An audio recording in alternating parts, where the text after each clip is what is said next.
the Agile brand.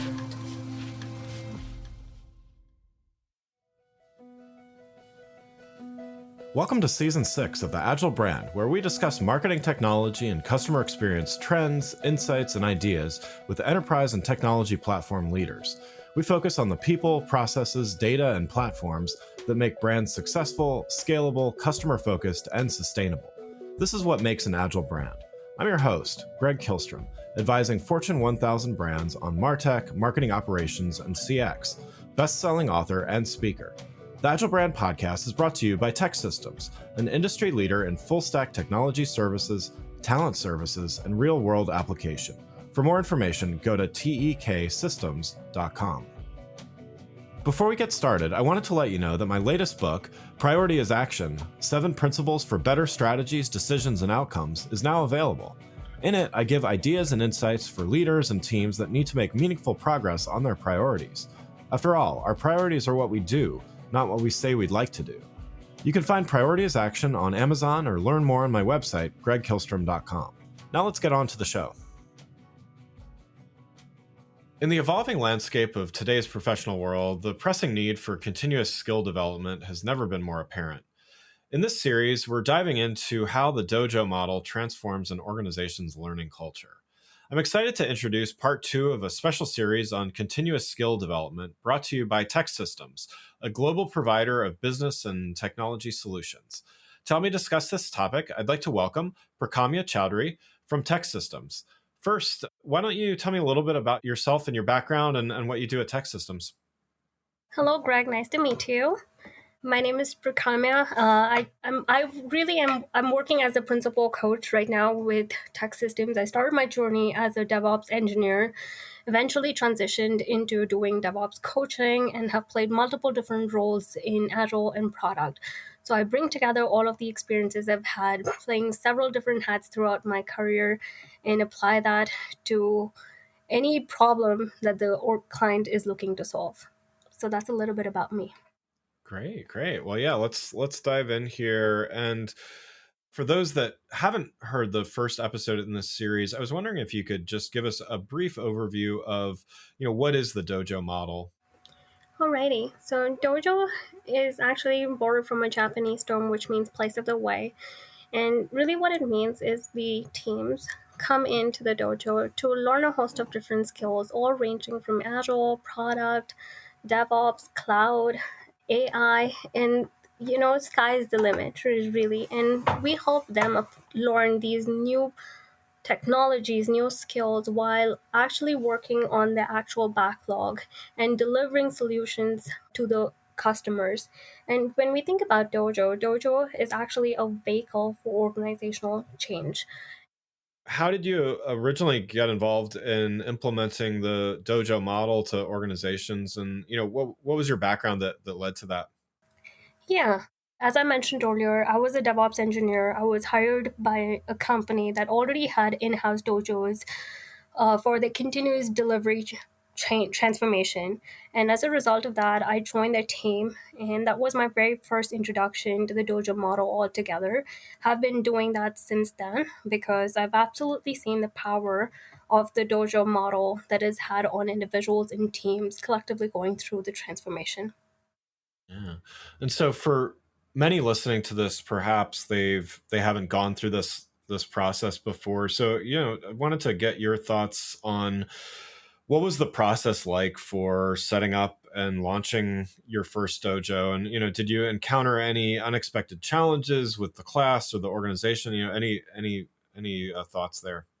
That's a very good question. So in the dojo, we have what we call the discovery phase.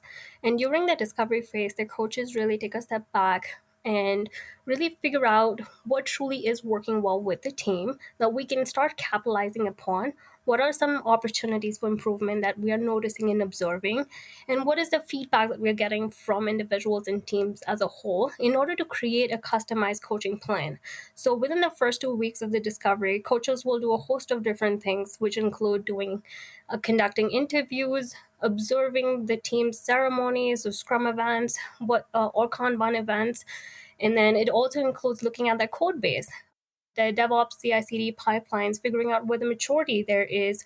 We send out a lot of like anonymized surveys, do a lot with initial skill assessment, and all of that data is really what is fed into creating a customized learning plan for the team. So no two dojo experiences are going to look the same, and that's what the beauty is about any team wanting to go through a dojo experience, because the experience is really catered to their needs. And in the dojo, we always say we meet the teams where they are at or a half step ahead so that we can guide and navigate them throughout the experience. And going back to your other question, what were some unexpected challenges that we encountered? So when we first started doing dojo at my first client, they just had recently gone through transformation. And as a result of that, there was a lot of sensitivity around in the environment. And so a lot of people were shut off. They were not very open to change. And getting them to feel comfortable and building that psychological safety was very, very essential from the get go. So that teams were eventually, it took us a bit, but once we got them there, they were able to put their guards down, understand that we were there to help them advance in their career. And one thing that I absolutely love about anybody going to the dojo is that it's not about the skills that they immediately will learn and apply only to the existing work. These are skills that they can take and apply to any organization, regardless of the role that they play. So that's the beauty of anybody coming through the experience. Yeah, and building on that, I think there's definitely a collaborative component to this. So, in your experience, how does the dojo model enhance both collaboration as well as cross-functional teamwork, especially in environments where there are those entrenched silos?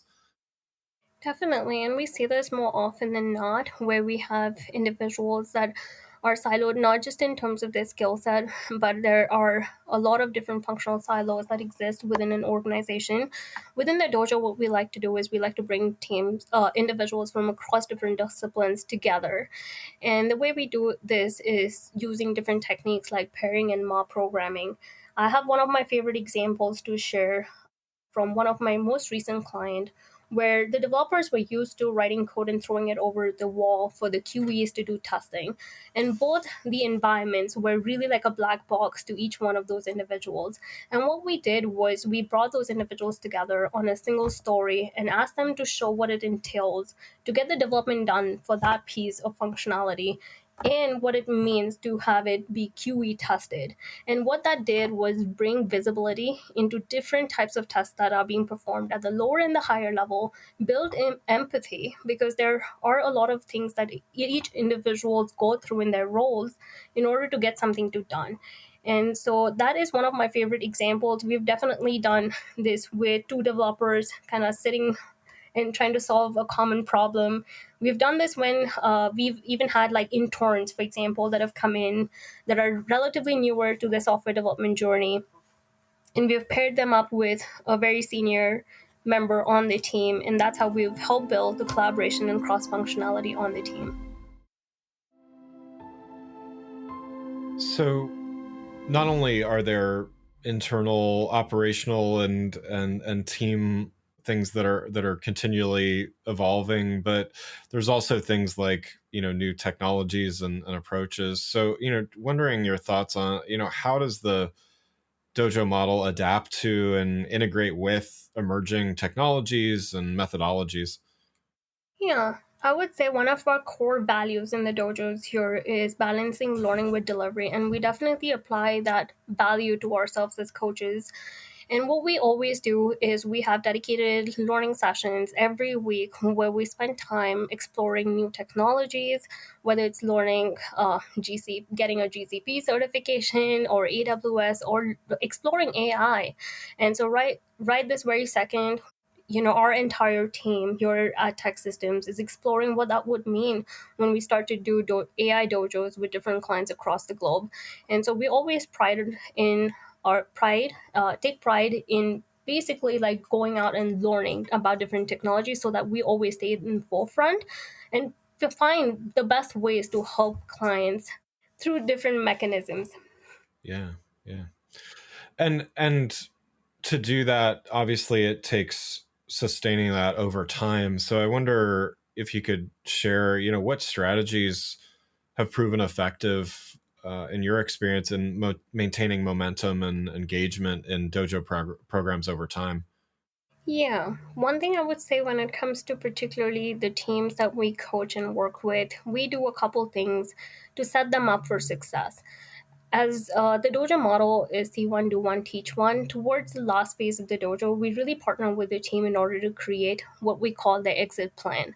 And the whole idea behind creating an exit plan is setting them up for the future. Like, what would an working environment look like without the coaches present alongside of them?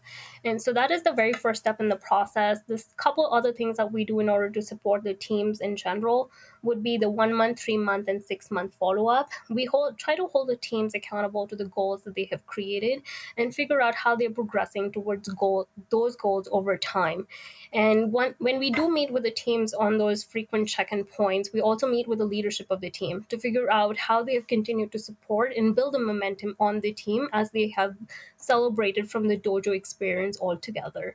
In addition to that, when we think about the enterprise dojos, for the enterprise dojos, we have a continuous backlog of teams that are wanting to go through this experience. We've created the dojo sensei model, and the whole idea behind a dojo sensei model is to increase the coaching capacity within the organization. And so we work with the senior leadership and identify those key candidates that can be prospective coaches within their organization in the future. And we apply a very similar model to building the coaching capacity within the organization, which is see one, do one, teach one. We have prospective coaches that ride along in the journey with us, and we get them to a point where they start actually coaching different teams on different business problems across the organization. Yeah, yeah. And so you've touched a little bit on the role of leadership here, but I wanted to ask, and I think I may know that the answer to the first part of this question, but first, how important is leadership buy-in for the success of a dojo program? But also, can you share any tips for securing that leadership support? 100%. I would say it is very, very important for us to have leadership support for the success of the team, not just while the team is in the dojo, but post the team has celebrated from the dojo as well. The very first step is we meet with the leaders during our discovery period. And what we do is we identify or co create a vision for why the team is coming through the experience. For some, it may be reducing defect rate into the higher environments. For others, it may be what it means for us to become more of a product centric team. And so different teams come through for different reasons within the dojo model itself. And so we really partner with the leaderships to identify the vision, set the expectation with the rest of the team and other stakeholders that may be involved as the team is going through the experience. A couple things that I've found really helpful in getting the buy-in and support is ensuring that the leadership is made fully the results of what the team is going through is made fully visible and transparent to the leader at any given point in time. And what we do here in the dojo is we do something called as weekly leadership reports or journaling essentially, and those journals are basically co-created with the coaches and the team that highlights what the team experiences was this week, what did they learn, what were major impediments that they encountered, and what would support mean from leadership perspective so that we can get the leaders involved at the right stage so that they can help remove those organizational barriers. In addition to that, what we have done is that we have created what we call the leadership cohort. And the whole idea behind leadership cohort is one to provide support to the leaders while the teams are going through the dojo itself. And during the leadership cohort, we create like a learning backlog, co-create a learning backlog with the leaders so that they get the most value out of that experience and figure out what are some common challenges that they're experiencing across the org that they can collectively come together to solve, not just to support their own teams, but to support other teams within the organization. Yeah, and to build on the topic of value, I also wanted to get back to how success is measured. So, how would you recommend that organizations measure the success of their dojo programs? What metrics should they track? What are your thoughts there? 100%. So when we get into the discovery phase, as I said, we create the vision with the leadership team. While creating the vision, we identify what are some key metrics that matter to them that they would like to see the needle moved on. And the metrics really are very customized, and it is very context specific to the problem that they are trying to solve at the moment. And it could include DORA metrics. And with my last client, as it was focused on quality, we really honed in on the idea of the defect. So the defect rate to higher environment, what was the reasons for those defects getting into the higher environment, resolving some environmental constraints and test any problems relating to test data. Lead time, cycle time really always come in handy. But in addition to that, when we're doing enterprise level dojos, we also help build the maturity models so that they can actually look at ways so that teams can self-assess themselves and figure out the right way of engaging with either the dojo or using the DIY approach. And so we have definitely, we help build the metrics from ground up in many instances, and in some instances we leverage what's already available within the organization, and a lot of that is driven from our initial discovery with the client. Great. Well, one last question for you. I just want to make sure, any parting thoughts or anything else that we haven't had a chance to cover yet. The only thing I would say is about the dojo, we definitely couple things that really the teams, it's about commitment to learning. And I feel like when a team is really committed to their own learning journey, they get the most out of it, and they have a ton of fun with it because they see the impact of going through that experience, not on just themselves, but how they're impacting the customers and other stakeholders that they interact with. And that is powerful. And the other piece that I will highlight is that because we do most of the activities in the dojo that's around data, we definitely tell the story towards the end of the experience that is very data centric, and it helps get the buy-in from different stakeholders across the organization for why there is value in teams allocating capacity and time to learning, which is really powerful because in many organizations it's difficult to justify why a team should allocate like 10% of their capacity into learning. And so this can be really powerful for those that are looking to justify it. Yeah, great. That's a great point. Well, this has been a great conversation. Really appreciate you sharing your perspective. Thank you so much for having me on. Yeah, thanks again to Prakamya Choudhary from TEKsystems for joining the show. You can learn more about TEKsystems and their perspective at teksystems.com. Thanks again for listening to the Agile Brand, brought to you by TEKsystems. If you enjoyed the show, please take a minute to subscribe and leave us a rating so that others can find the show more easily. You can access more episodes of the show at www.gregkihlstrom.com. That's GregKihlstrom.com.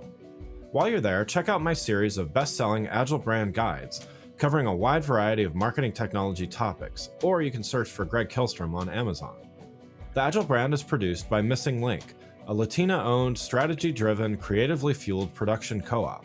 From ideation to creation, they craft human connections through intelligent, engaging, and informative content. Until next time, stay agile.